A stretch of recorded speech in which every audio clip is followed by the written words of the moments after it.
Hello my dear students, आप सभी लोगों का स्वागत है राइस स्मार्ट हिंदी के प्लेटफॉर्म पर। मैं हूं आपका बायोलॉजी एंड केमिस्ट्री मेंटर के राहुल सर।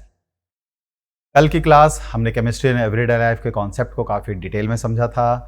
आज हम इसी केमिस्ट्री इन एवरीडे लाइफ के इन सभी एस्पेक्ट्स के ऊपर क्वेश्चन आंसर का सिलसिला शुरू करने वाले हैं। तो हो जाइए कमर कस के तैयार, आने वाले हैं क्वेश्चन धड़ाधड़। तो इससे पहले क्वेश्चन की हो जाए बौछार, आप अपने दोस्तों के साथ, मित्रों, प्रियजनों के साथ इस सेशन को जल्दी से जल्दी शेयर कर दी। चलिए भाई, तो रहा ये पहला सवाल आपके सामने कि which of the following statement is not correct. देखिए ऐसे क्वेश्चन में ना बड़ा अलर्ट रहना होता है, काफी कुछ पढ़ना है कि which of the following statement is not correct, यानी फॉल्स स्टेटमेंट आपको ढूंढना है। Some antiseptics can be added to soap, dilute solutions of some disinfectant can be used as antiseptic, disinfectants are antimicrobial drugs, antiseptic medicines can be ingested। बताइए जल्दी से जल्दी कि इसमें से कौन सा स्टेटमेंट गलत है कि कुछ एंटीसेप्टिक्स को सोप के अंदर मिलाया जाता है। तो बिल्कुल सही बात है। जो एंटीसेप्टिक बड़ा पॉपुलर सा एंटीसेप्टिक है वो है बीथियोनॉल। कभी कभी इसकी जगह आपको बीथियोनल भी लिखा हुआ मिल सकता है, तो बीथियोनल तब भी बात बनेगी। तो ये सही है। Dilute solution of some disinfectants. देखो डिसइंफेक्टेंट्स बड़े पावरफुल केमिकल होते हैं। अगर उसको हम अपने टिश्यू के ऊपर जहां पर कट फट छिल गया हुआ है, अगर उस टिश्यू पे अप्लाई करें तो उसको डैमेज कर देता है, यानी वो घाव को भरने की जगह घाव को और बड़ा कर देता है।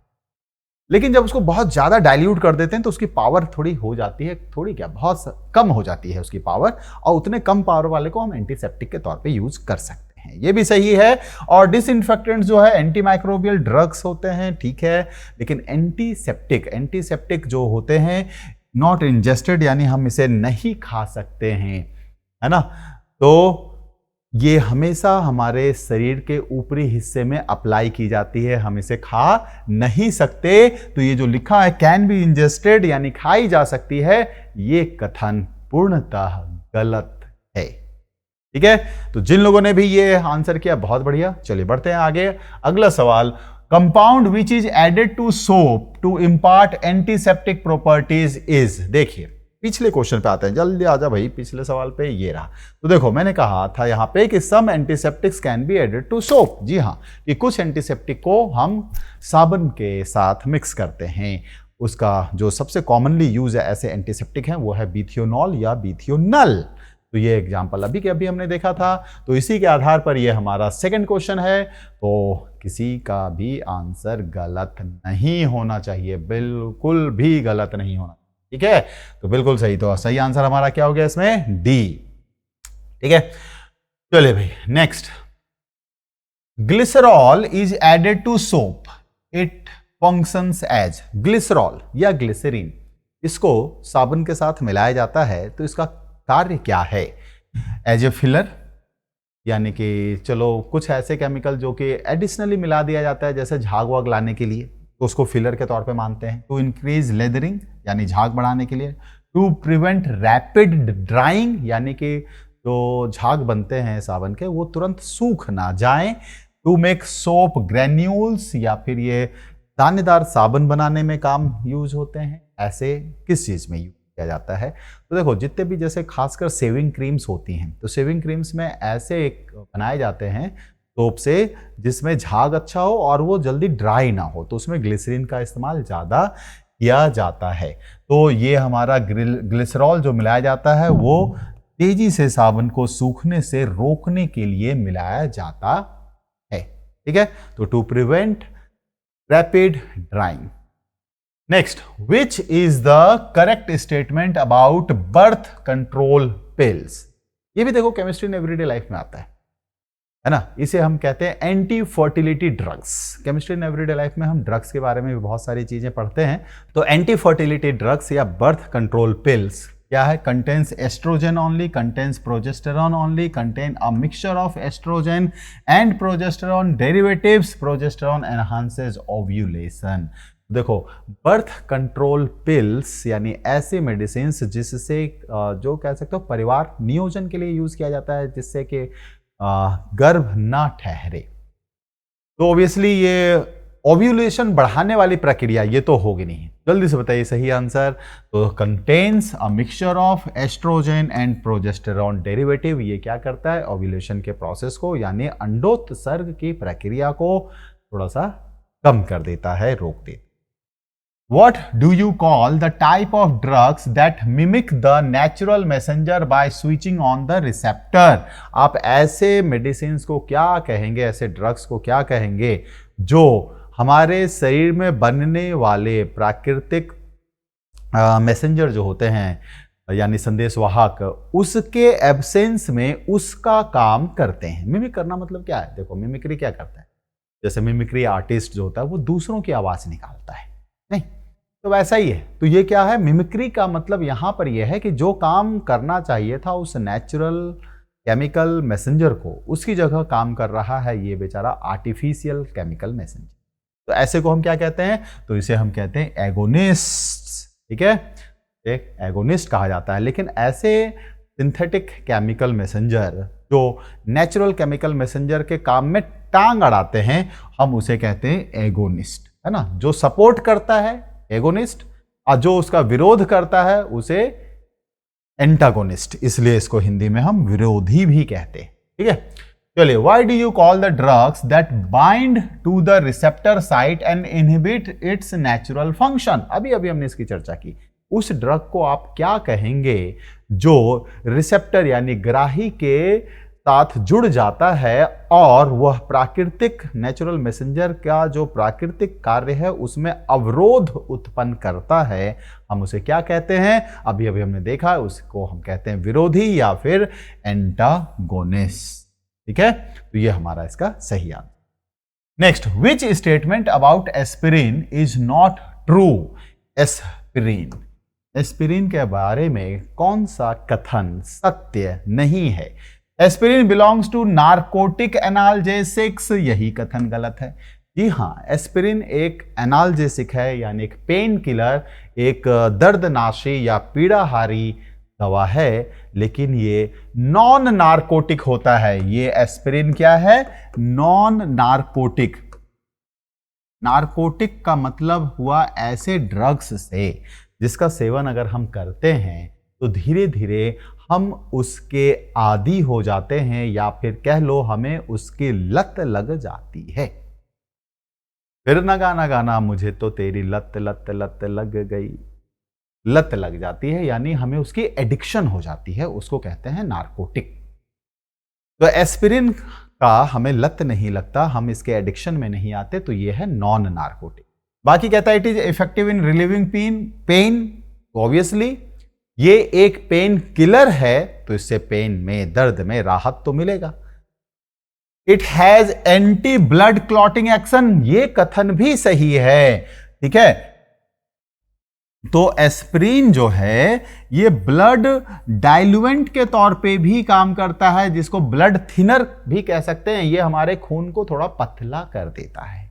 तो कभी जब खून थोड़ा गाढ़ा हो जाता है और हमारे वेन्स के इंटरनल वॉल पे कोलेस्ट्रॉल जमने लगता है ना, तो ब्लड का सर्कुलेशन थोड़ा स्लो होने लगता है, जिससे कि दिल में दर्द सा उठा होता है।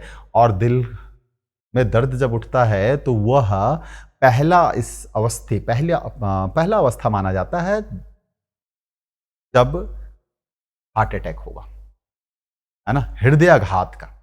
तो उस समय एस्पिरिन दिया जाता है तो ब्लड क्या हो जाता है? पतला। तो पतला हो जाता है तो उसका फ्लो तेज हो जाता है, उसका बहाव हमारे वेन्स के अंदर, आर्टरीज के अंदर बढ़ जाता है, जिससे कि हृदय को, हमारे दिल को जो खून का सप्लाई है, रक्त का सप्लाई है, प्रॉपर हो जाता है और उस हार्ट अटैक से रोकने में मदद करता है। तो एंटी ब्लड क्लॉटिंग एक्शन, और it is neurologically active drug. Neurologically active drug थोड़ा बहुत तो कह सकते हैं। बढ़ते अपने अगले सवाल की तरफ। हमारा अगला सवाल है, salvarsan is arsenic containing drug which first used for the treatment of, तो सल्वर्सन एक आर्सेनिक युक्त दवा है जिसका पहली बार उपयोग किस चीज के लिए किया गया था, किसके उपचार के लिए किया गया था, ये बताना है। तो आर्सेनिक जिसका सिंबल AS होता है, ये आवर्त सारणी के ग्रुप 15 का सदस्य है। ग्रुप 15 जिसमें नाइट्रोजन, फास्फोरस, आर्सेनिक, एंटीमनी और बिस्मथ होता है। इन शॉर्ट पढ़ते नाना पाटेकर ऐश्वर्या सब बीमार। नाना पाटेकर ऐश्वर्या सब बीमार, और जब बीमार है तो उसका उपचार करना होता है। तो इसमें आर्सेनिक का इस्तेमाल एक मेडिसिन बनाने के किया गया था, और ये आपका है सल्वर्सन। और इसको बनाया किसने था, तो इसे बनाया था पॉल अर्लिच ने। किसने बनाया था, पॉल अर्लिच ने इस सल्वर्सन नाम के दवा को बनाया था, जो आर्सेनिक बेस्ड एक मेडिसिन थी, यानी इसमें आर्सेनिक की मात्रा ज्यादा थी, इंपॉर्टेंट इंग्रेडिएंट के तौर पे आर्सेनिक थी। और इसके लिए इनको नोबेल प्राइज भी मिला, मेडिसिन का नोबेल प्राइज ऑफ मेडिसिन, और यह मिला 1908 में। लेकिन एक दिक्कत थी। अच्छा, ये जो सल्वर्सन जो मेडिसिन था, ये यूज किया गया था, यूज्ड फॉर सिफिलिस। ठीक है, तो ये किसके लिए यूज किया गया था, सिफिलिस के लिए। तो इसके लिए इसका सही आंसर क्या होगा, सिफिलिस। सिफिलिस एक सेक्सुअली ट्रांसमिटेड इंफेक्शन है, STI है। और ये जो सिफिलिस हमारा होता है, सिफिलिस जो कि एक सेक्सुअली ट्रांसमिटेड डिजीज है, ये एक बैक्टीरिया जनित बीमारी है, यानी जीवाणु जनित बीमारी है। और ये जिस बैक्टीरिया से होता है उसका नाम है स्पाइरोचीट। और ये सल्वर्सन इस स्पाइरोचीट बैक्टीरिया के ऊपर जहर का काम करता था। लेकिन ये सल्वर्सन इंसानों के शरीर के ऊपर भी जहरीला प्रभाव डालता था। इनके लिए ज्यादा जहरीला था, हम इंसानी शरीर पर इसके जहरीले प्रभाव का असर कम था, लेकिन जहरीला प्रभाव तो पड़ रहा था। तो इसलिए पॉल एलरिच लगातार और बेहतर दवा खोजने में लगे रहे, और अंततः इन्होंने एक एजोडाई बेस्ड मेडिसिन डिस्कवर किया, सेम सिफिलिस के लिए ही, और इसका नाम रखा इन्होंने प्रोंटोसिल। ये प्रोंटोसिल एजोडाई से बना हुआ था। एजोडाई होता है जिसमें नाइट्रोजन की उपस्थिति होती है, इस तरह से एजोडाई होता था। और ये जो आर्सेनिक बेस्ड ये जो कंपाउंड बना था, यहां पर आर्सेनिक का इस तरह का अरेंजमेंट देखने को मिल रहा था, यानी AS डबल बॉन्ड AS, यहां नाइट्रोजन डबल बॉन्ड नाइट्रोजन। और देखो, नाइट्रोजन और आर्सेनिक दोनों सेम ही ग्रुप के अलग अलग सदस्य हैं। तो प्रोंटोसिल जो बनाया, जो कि एजोडाई बेस्ड, यानी एक तरह से जिसमें नाइट्रोजन एक इंपॉर्टेंट इंग्रेडिएंट के तौर पे उपस्थित था, ये सिफिलिस के बैक्टीरिया स्पाइरोचीट के ऊपर ज्यादा प्रभावकारी था, लेकिन इंसानों के शरीर पर इसका जहरीला प्रभाव नहीं पड़ रहा था। तो ये हमारे लिए ज्यादा बेहतर था। ठीक है भाई, ये सारी जानकारी ध्यान में रखिएगा, कैसे भी क्वेश्चन आ सकता है। आगे बढ़ते हैं। विच of the following is not a target molecule for drug function in body. जब हम कोई मेडिसिन या ड्रग खाते हैं तो वो हमारे शरीर के किसी न किसी पार्ट के साथ जाके कंबाइन करता है, किसी न किसी बायोमॉलिक्यूल्स के साथ जुड़ता है, फिर वो अपना असर हमारे शरीर में दिखाता है। तो ये कार्बोहाइड्रेट इसका ड्रग का टारगेट है, लिपिड या जिसको आप फैट भी कह सकते हैं, ये इसका ड्रग टारगेट है, प्रोटीन भी ड्रग टारगेट है। लेकिन ड्रग का जो टारगेट नहीं है वो है विटामिन्स, हॉर्मोन्स, ये सब इसके टारगेट नहीं है। तो इसलिए इसका सही आंसर क्या पूछा है, नॉट अ टारगेट, तो विटामिन्स। तो विटामिन्स हमारा इसका सही आंसर हो गया, जो इसका टारगेट नहीं है। The compound that causes general antidepressant action on the central nervous system belongs to the class, यानी ऐसा कंपाउंड जो एंटी डिप्रेसेंट एक्शन है। जब डिप्रेशन में हम आते हैं तो एक्चुअली अगर हम बात करें डिप्रेशन की, तो डिप्रेशन में आने के लिए एक केमिकल हमारे शरीर में होता है। मुन्ना भाई MBBS पार्ट 2 देखा ना, उसमें कहता ना भाई ये बहुत बड़ा केमिकल लोचा है, केमिकल लोचा, जी हाँ बिल्कुल सही। हमारे शरीर में बहुत सारे केमिकल्स होते हैं, जब उन केमिकल्स में कुछ लोचा होता है ना तो हमारे लिए परेशानियां खड़ी हो जाती, ठीक है। तो डिप्रेशन में बंदा कब जाता है, तो जब वहां भी एक केमिकल लोचा होता है। किस तरह का केमिकल लोचा होता है, तो यहां पर एक न्यूरोलॉजिकली एक्टिव ड्रग होता है। न्यूरोलॉजिकली एक्टिव ड्रग यानी कि ये नर्वस सिस्टम पे, दिमाग पर सीधा असर करता है, और वो जिस पर असर करता है वो हमारा है ये सेंट्रल नर्वस सिस्टम, जिसे हम सीएनएस के नाम से जानते हैं। तो ये न्यूरोलॉजिकली एक्टिव ड्रग के तौर पे यूज किया जाता है एंटी डिप्रेसेंट ड्रग्स को, जो न्यूरोलॉजिकली एक्टिव ड्रग कहलाता है। लेकिन एक केमिकल बनता है जिसे हम कहते हैं, हमारे शरीर में बनता रहता है नॉर एड्रेनालिन। ये हमारे बॉडी के अंदर मूड स्विंग को कंट्रोल करता है, यानी कभी खुशी कभी गम। नॉर एड्रेनालिन अगर मात्रा इसकी है ज्यादा तो हम होते हैं हैप्पी सिंह, और जैसे ही इसकी क्वांटिटी होती है कम हम होते हैं गमगीन सिंह। तो हमें गम हो जाता है, तो कभी खुशी कभी गम। जब होगी नॉर एड्रेनलिन की क्वांटिटी ज्यादा तो होगी खुशी, जब इसकी क्वांटिटी होगी कम तो हो जाएंगे हमें गम, ठीक है। चलिए भाई, तो इसी तरह का जो ड्रग है वो हमारा कहलाता है ट्रैंक्यूलाइजर्स। तो ये एंटी डिप्रेसेंट ड्रग्स एक ट्रैंक्यूलाइजर के एग्जांपल हैं। और पर्टिकुलर एग्जांपल देखें इन एंटी डिप्रेसेंट्स का, तो आइप्रोनियाजिड और फेनाल्जीन जैसे कुछ मेडिसिन्स हैं जो कि एंटी डिप्रेसेंट ड्रग्स के तौर पे हम यूज करते हैं। चलिए भाई, next question. The substances which affect the central nervous system and induce sleep are called. अब जब ये सेंट्रल नर्वस सिस्टम पर अटैक करता है तो हमारा सर थोड़ा सा चकराने लगता है, हमें डलनेस सी महसूस होने लगती है और हमें नींद आ जाती है। स्लीपिंग पिल्स यानी नींद लाने वाली दवा भी इसी कैटेगरी के अंदर आता है, जिसमें बड़ा कॉमन सा एग्जाम्पल हम लेते हैं वो है इक्वेनिल, ठीक है।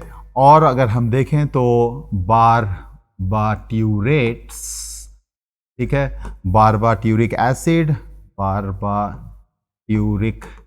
एसिड है ना, सैकोनल, वेरोनल, लेमोनल, निम्बूटल, ऐसे बहुत सारे केमिकल्स आ जाते हैं इसके अंदर। और ये भी हमारे जिस कैटेगरी से बिलोंग करते हैं वह है ट्रैंक्यूलाइज। चलिए next, which of the following statement is correct. सही स्टेटमेंट इनमें से कौन सा है वो आपको देखना है। Some tranquilizers function by inhibiting the enzymes which catalyze the degradation of noradrenaline। बिल्कुल सही। अभी हमने चर्चा की कि नॉरएड्रेनालिन ये हमारे और आपके शरीर में अपने आप बनता रहता है। इसकी क्वांटिटी ज़्यादा होती है तो हम हैप्पी सिंह, कम होती है तो हम गमगीन सिंह बन जाते हैं।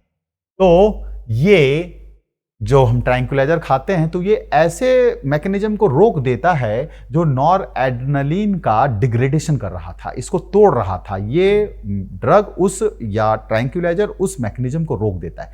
भाई तू नॉरएड्रेनालिन को तोड़ो मत, है ना। उसका जो मान लो वो खर्चा कर रहा था ज्यादा, उसने उसके खर्चे को रोक दिया। रोको भाई ताकि बचत बढ़ जाए। तो नॉरएड्रेनालिन की खर्च हमारे शरीर में कम हो जाती है तो बचत बढ़ने लगती है, तो क्वांटिटी बढ़ जाता है। ट्रैंक्विलाइजर्स आर नार्कोटिक ड्रग्स, तो ऐसा तो नहीं है। Tranquillisers chemical compounds that do not affect the message transfer from nerve two receptor. Do not affect the message transmission, तो भाई ये तो करता है, क्योंकि ये सेंट्रल नर्वस सिस्टम को सुसुप्तावस्था में ला देता है ताकि हमारे पास वो मैसेज आए ही नहीं कि हमारे अंदर कुछ तकलीफ है। Tranquilizers are chemical compounds that can relieve pain and fever. तो भाई ये सब ही सारे हैं। तो करेक्ट स्टेटमेंट हमारा क्या हो गया कि ये सम फंक्शन, तो ये हमारा इसका करेक्ट स्टेटमेंट। चलिए भाई next question, which of the following statement is not true. सही नहीं है इनहिबिटर्स के लिए, एंजाइम इनहिबिटर्स के लिए। तो enzyme inhibit the catalytic activity of the enzyme, सही है, ट्रू है ये। स्टेटमेंट।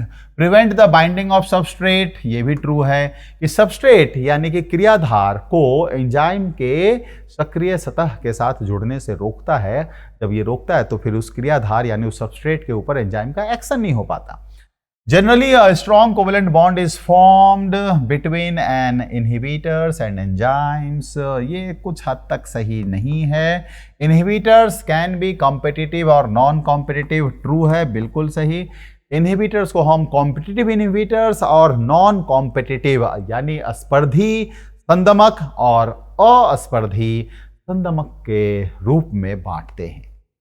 ठीक है, और इसके विषय में फुल टू चर्चा जो हमने की थी वो कल की क्लास में की थी, तो फटाफट से जाके वो कल की क्लास देख लीजिए अगर आपको कॉम्पिटिटिव और नॉन कॉम्पिटिटिव इनहिबिटर में किसी तरह का कोई भी कंफ्यूजन है तो।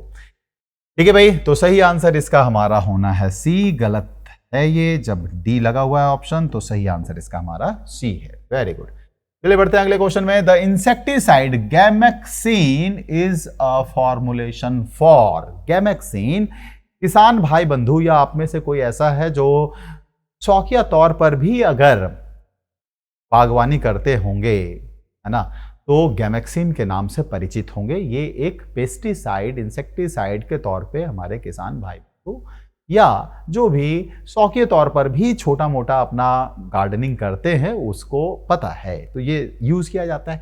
तो देखो, गैमेक्सिन को हम कहते हैं बेंजीन हेक्साक्लोराइड और इसे हम लिंडेन के नाम से भी जानते हैं। कमर्शियल नेम कई बार इसका लिंडेन भी होता है, तो इसे हम लिंडेन के नाम से भी जानते हैं। ठीक है भाई, चलिए। Arsenic drugs are mainly used in the treatment of. अभी थोड़ी देर पहले बहुत लंबी चौड़ी हमने चर्चा की कि आर्सेनिक बेस्ड ड्रग्स जिसको डिस्कवर किया था पॉल अर्लिच ने और नाम रखा था उसका सेल्वर्सन, और इसके लिए इनको 1908 में नोबेल प्राइज दिया गया था मेडिसिन का। ये सेल्वर्सन जो है वो सिफिलिस नाम की बीमारी को दूर करता था जो कॉज्ड बाय किसके द्वारा होता था, तो ये होता था स्पाइरोचीट बैक्टीरिया की वजह से। ठीक है, तो सही आंसर इसका क्या हो गया, syphilis. Which of the following enhances lathering property of soap. यानी जब हम साबुन लगाते हैं सर्दियों में तो थोड़ा नहाना सही नहीं लगता, गर्मियों में लोग 2-2, 3-3 टाइम नहाते हैं, तो साबुन रगड़ रगड़ के अच्छे से नहाते हैं, तो जो झाग ऐसे बनती है ना, तो वही झाग लाने के लिए साबुन में अलग से क्या चीज मिलाई जाती। क्या ये सोडियम कार्बोनेट है, सोडियम रोजिनेट है, सोडियम स्टेरेट है या ट्राई सोडियम फॉस्फेट है? तो इसका सही answer sodium रोजिनेट।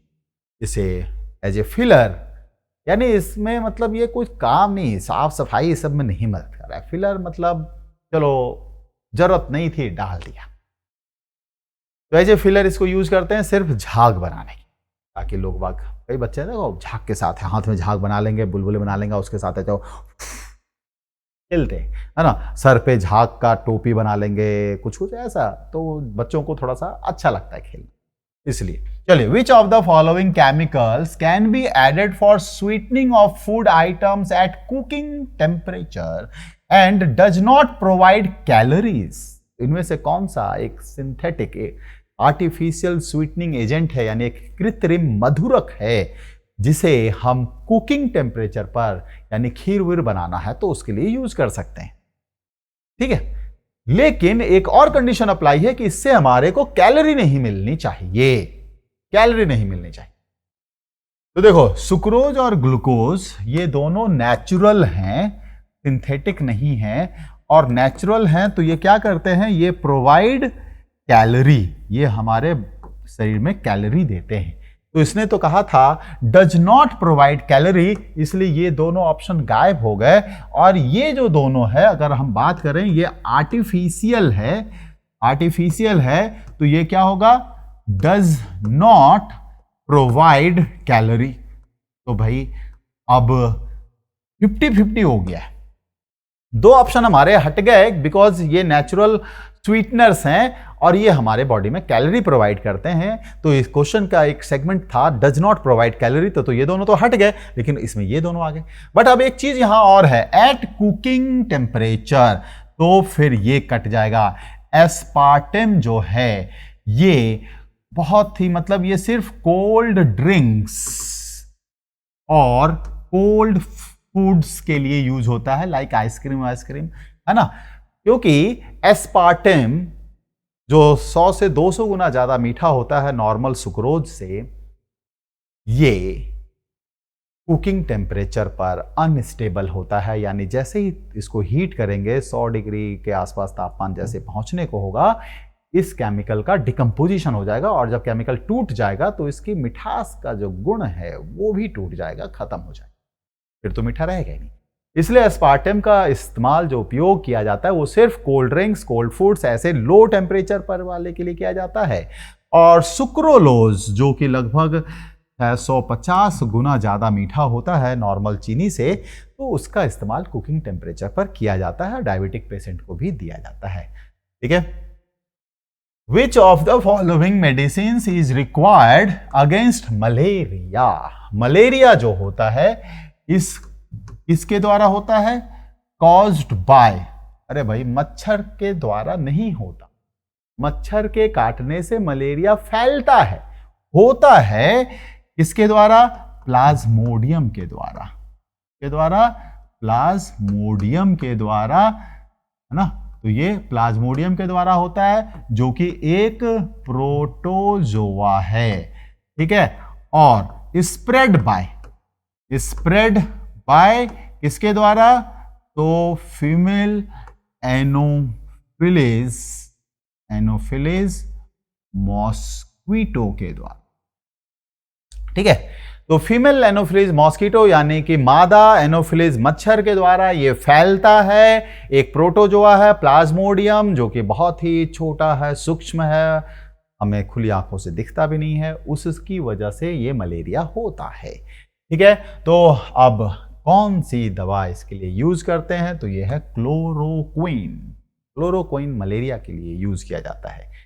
Next, which one is a broad spectrum antibiotic. कुछ एंटीबायोटिक्स जो कि माइक्रो ऑर्गेनिज्म से निकाले जाते हैं, गलती से अलेक्जेंडर फ्लेमिंग ने, है ना, किसने, अलेक्जेंडर फ्लेमिंग ने ये पहला एंटीबायोटिक निकाल दिया था।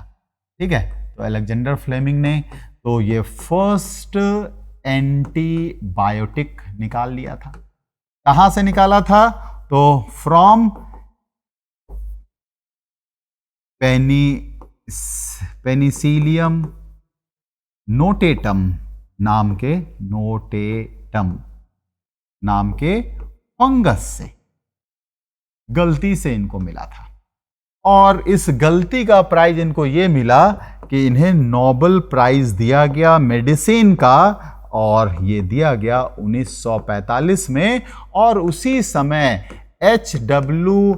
फ्लोरे, यानी इनको अकेले को नहीं दिया गया था, H.W. फ्लोरे जो वो भी काम कर रहे थे इन्हीं एंटीसेप्टिक्स के ऊपर, एंटीबायोटिक्स के ऊपर, तो उनके साथ अलेक्जेंडर फ्लेमिंग को ज्वाइंट तौर पर 1945 का मेडिसिन का नोबेल प्राइज दिया गया था। ठीक है भाई, तो बताइए ब्रॉड स्पेक्ट्रम अब इस एंटीबायोटिक को अब 3 मेजर टाइप में बांटा गया, broad spectrum, narrow spectrum and limited spectrum.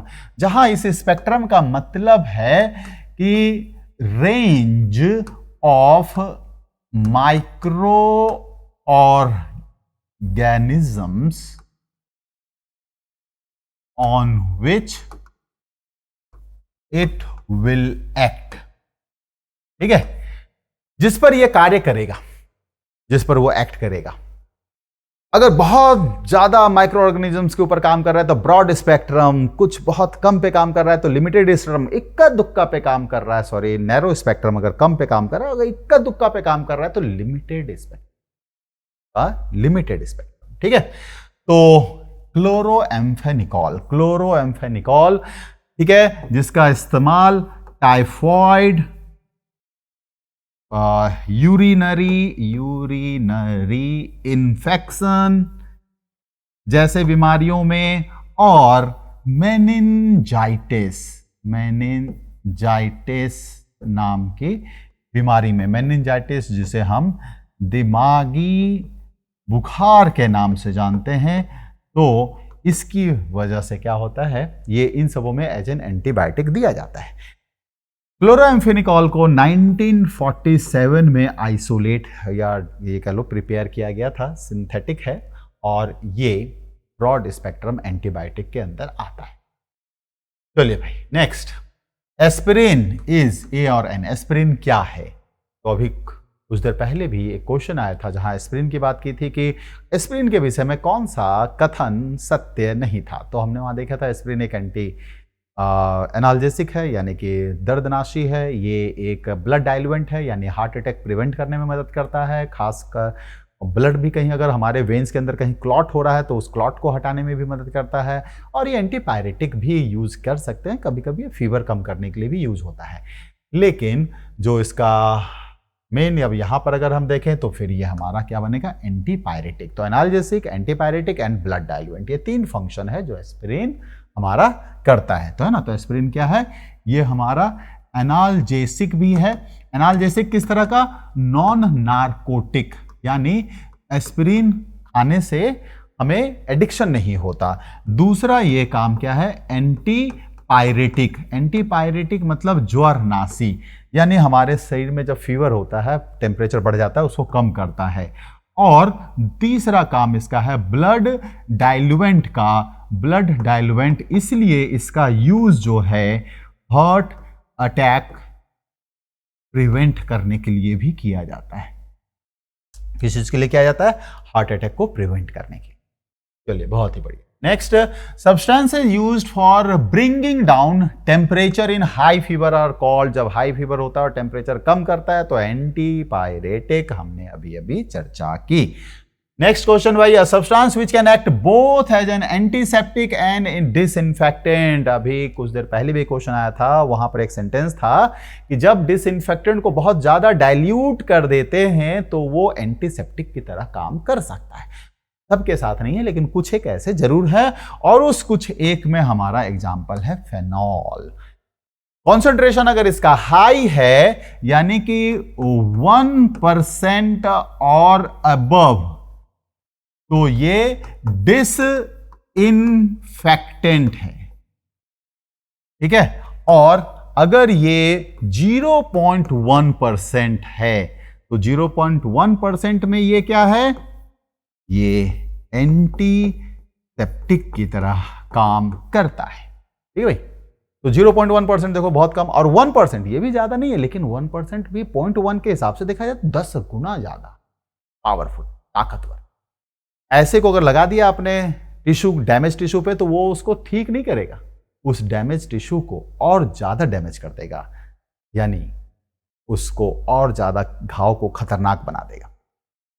चलिए भाई, the drug which is effective in curing malaria. Malaria को क्योर करने के लिए, अभी पहले भी थोड़ी देर पहले क्वेश्चन आया था, वहां क्लोरोक्विन पढ़ा था। क्लोरोक्विन केमिकल का नाम है, यहां पर भी देखें तो वही क्लोरोक्विन की जगह क्विनॉन लिखा हुआ है। तो क्विनैन की गोली सुना भी होगा, क्विनैन। और ये क्विनैन जो है ये पाया जाता है कहां पाया जाता है, तो ये सिनकोना प्लांट के छाल में, सिनकोना प्लांट के छाल, यानी जिसको हम अंग्रेजी में कहते हैं बार्क। तो सिनकोना प्लांट के छाल में। अब यहां पर एक छोटा सा पीजे याद आ रहा है, चलिए हंसिएगा। कहते हैं भाई, गुरुजी ने पूछा, अच्छा ये बताओ भाई, कुत्ते में और पौधों में क्या समानता है? कुत्तों में और पौधों में क्या समानता है? तो हमारे जो सबसे शैतान बच्चा था उसने फिर से हाथ उठाया और कहा, गुरुजी मैं बताऊं? गुरुजी भाई ये कुछ ना कुछ तो अलबेला बोलेगा, ये बच्चा ही ऐसा है जो सीधा तो जवाब देता ही नहीं है। कहा चल भाई तू ही बता, तेरे सवाल के जवाब से कभी कभी हमें गुदगुदी सी हो जाती है, हंसी सी आ जाती है। तो उसने कहा, सर जी बार्क। बार्क कैसे भाई? बोले देखो कुत्ता जो भौंकता है अंग्रेजी में उसको बार्क कहते हैं, अब पौधे के जो अंदर छाल होता है उसको भी बार्क कहते हैं, इसलिए कुत्तों में और पौधों में एक समानता है, बार्क। अब हंसना हो हंसना, ना हंसना हो तो ना हंसना। चलो आगे बढ़ते हैं। Penicillin was first discovered by, चर्चा हमने कर ली थी, अलेक्जेंडर फ्लेमिंग 1929 में, और इसके लिए इनको नोबेल प्राइज मिला 1945 में। और मेडिसिन का जो नोबेल प्राइज इनको अकेले नहीं मिला, इसके साथ साझेदारी करी H.W. फ्लोरे ने। चलिए, which of the following is an antipyretic, antipyretic यानी फीवर कम करने के लिए, तो बहुत इंपॉर्टेंट, देखो पैरासीटामोल, जैसे ही फीवर होता है कहता है भाई जा जरा पैरासीटामोल लिया, ठीक है, तो paracetamol is the correct answer. Next, which of the following is common antacid, इसमें से सबसे सामान्य तौर पे उपयोग में लाया जाने वाला जो प्रति अम्ल है वो कौन सा है, तो मैग्नीशियम हाइड्रोक्साइड, जिसे हम मिल्क ऑफ मैग्नीशिया के नाम से भी जानते हैं। तो मिल्क ऑफ मैग्नीशिया यानी मैग्नीशिया का दूध जिसका पीएच होता है 10, और इसे हम सामान्यतः प्रति अम्ल यानी एंटासिड के तौर पर एज ए सिरप यूज करते हैं। चलिए भाई, नेक्स्ट है पेनिसिलिन क्या है। तो अलेक्जेंडर फ्लेमिंग ने 1929 में एक्सीडेंटली पेनिसिलियम नोटेटम नाम के फंगस से पेनिसिलिन को डिस्कवर किया था। देखा कि उसके शरीर से केमिकल निकल रहा है जो आसपास के बैक्टीरिया को ग्रो नहीं करने देता है, तो उसने उस केमिकल को स्टडी किया और इस तरह से पहला एंटीबायोटिक डिस्कवर हुआ। पेनिसिलियम से मिला था, नाम रख दिया पेनिसिलिन, और ये क्या था भैया, एक एंटीबायोटिक, ठीक है, प्रतिरोधी antibiotic. The antiseptic present in Dettol is, Dettol में जो एंटीसेप्टिक प्रेजेंट होता है वो कौन सा होता है, देखो बिथियोनॉल अपने आप में एक है एंटीसेप्टिक जो सोप में मिलाया जाता है, तो ये आपका है chloroxylenol.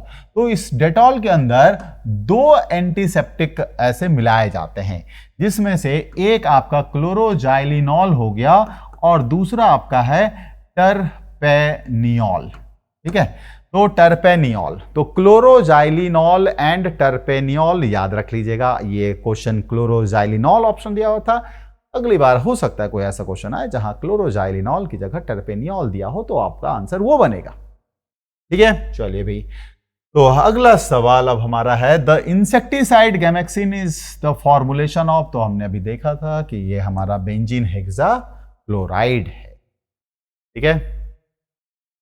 Arsenic drugs, arsenic drugs का मुख्यतः हम जो इस्तेमाल करते हैं वो किस चीज में करते हैं, तो ये हमारा है सिफिलिस, यानी सिफिलिस बीमारी को दूर करने के लिए किया जाता है, ठीक है। तो इस पर हमने डिटेल चर्चा पहले भी करी हुई है। विच of the following is not used in nail polish, इसमें से कौन सा ऐसा केमिकल है जो नेल पॉलिश, लड़कियों को बहुत प्यारा लगता है नेल को कलर करना, उसको पॉलिश कर, तो नेल पॉलिश में क्या यूज नहीं होता, which of the following is not used, तो acetone, cellulose nitrate, red dye और बेंजीन, क्या इस्तेमाल नहीं होता है, तो हमारा बेंजीन, बेंजीन थोड़ा जहरीला होता है इसलिए इसका इस्तेमाल नहीं होता है। एसीटोन, एसीटोन को एज ए सॉल्वेंट मिलाया भी जाता है नेल पेंट के अंदर, और इसे आप अगर सबके घर में तो जनरली ये होगा ही नेल पेंट रिमूवर, तो घर में जो आपका नेल पेंट रिमूवर है वो वस्तुतः एसीटोन है। एसीटोन जिसे हम प्रोपानॉन भी कहते हैं, प्रोपानॉन भी प्रोपानॉन नॉट प्रोपानॉल, प्रोपानॉन भी कहते हैं, और इसे हम डाई मिथाइल कीटोन के नाम से भी जानते हैं। तो ये सभी नाम याद रख लीजिएगा, बहुत ही जरूरी है। Arsenic drugs are mainly used in the treatment of, ये हमने पढ़ लिया था, फिर से आ गया है। चलिए सिफिलिस, आगे बढ़ते हैं। Tranquilizers are substance used for the treatment of, तो ट्रैंक्विलाइजर कौन से तरह के डिजीज को यूज किया जाता है, तो अभी पढ़ा था कि ट्रैंक्विलाइजर हमारे सेंट्रल नर्वस सिस्टम पर एक्शन करता है, यानी ये हमें डिस्ट्रेस से, तनाव से, ऐसी चीजों से बचाता है, तो ये मेंटल डिजीज में मदद करता है, ठीक है। तो ये था हमारा आज का सेशन, कैसा लगा जरूर बताइएगा, और अपनी अपनी पढ़ाइयों में व्यस्त रहिए, और मुझे दे दीजिए इजाजत। नमस्कार।